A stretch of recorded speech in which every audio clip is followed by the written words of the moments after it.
জ্যেষ্ঠ নেতা এইবাৰ বহু কেইজন জ্যেষ্ঠ নেতাই টিকেট পাইছে।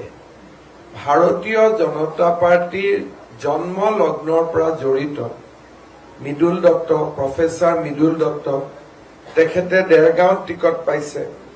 আমাৰ জন্ম লগ্নৰ পৰা জড়িত বিজয় গুপ্তা, তেখেত আমাৰ চেণ্ট্ৰেল গুৱাহাটীত টিকেট পাইছে।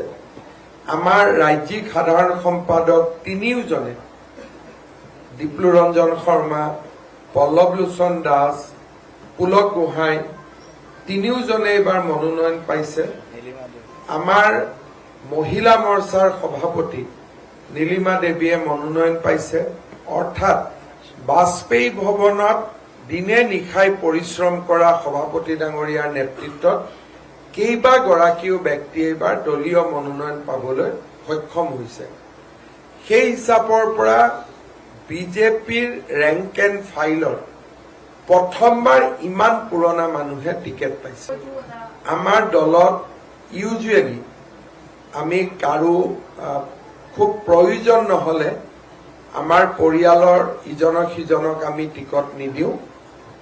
৮৮টা সিটত গোটেই কেইজন ব্যক্তিকে আমি টিকট দিছো, যিসকলে আমাৰ গ্ৰাছৰুট পৰ্যায়ৰ পৰা কাম কৰি ওলাই আহিছে।